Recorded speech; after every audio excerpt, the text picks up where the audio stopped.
আরিফিন আপনি জানতে চেয়েছেন তাসবিহ দিয়ে জিকির করা কি বিদআত? ভাই আরিফিন, এটা অনেক বন্ধুরা আমাদের বলে থাকেন তাসবিহ গতানুগতিক যে মালা পাওয়া যায় দানার, এটা ব্যবহার করে তাসবিহ পড়াকে বিদআত বলা হয়। কিন্তু আমরা বিনয়ের সঙ্গে এর সঙ্গে দ্বিমত পোষণ করছি। এটাকে আমরা বিদআত বলবো না।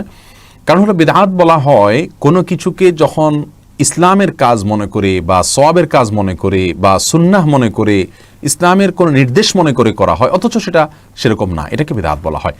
যেটাকে ফার্সি ভাষায় মুফতি ফয়জুল্লাহ রহমাহুল্লাহ নামে একজন বড় মনীষী ছিলেন চট্টগ্রামে, বিদআতের বিরুদ্ধে বড় সোচ্চার একজন মনীষী ছিলেন। তিনি তার একটি কিতাবে, ফার্সিতে লেখা রচিত অনেক আগের একটা কিতাবে তিনি লিখেছেন, একটা ছন্দের মাধ্যমে বেদাতের পরিচয় দিন চমৎকারভাবে। তিনি বলেছেন গায়রে দীরা দি সুমুরদান বেদাতাস্ত, অর্থাৎ যেটা দিন না সেটাকে দিন মনে করা, এটা বেদাত। এখন আসুন, তাসবিহ গণনা করা, এটাকে আলাদা কেউ দিন মনে করে?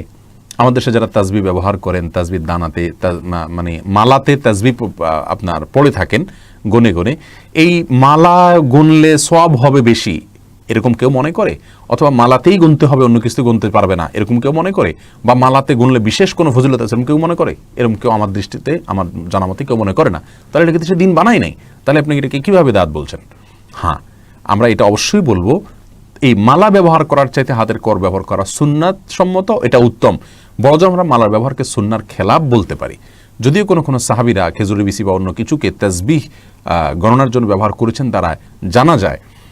অতএব সেই হিসাবে পরিপূর্ণ আমরা এটাকে বেদাত তো বলার প্রশ্নই ওঠে না, সুন্নাহ বিরোধীও পরিপূর্ণ বলতে পারি না। তবে হ্যাঁ, নবী সাল্লাল্লাহু আলাইহি সাল্লাম বলেছেন, হাতের যে করগুলো মানুষ জিকিরের জন্য ব্যবহার করে, এগুলো কিয়ামতের ময়দানে উজ্জ্বল হবে, এগুলো জ্বলতে থাকবে, আলোর কাজ দিবে, বিধায় এই করের মধ্যে গুনতে পারলে সেটা ভালো।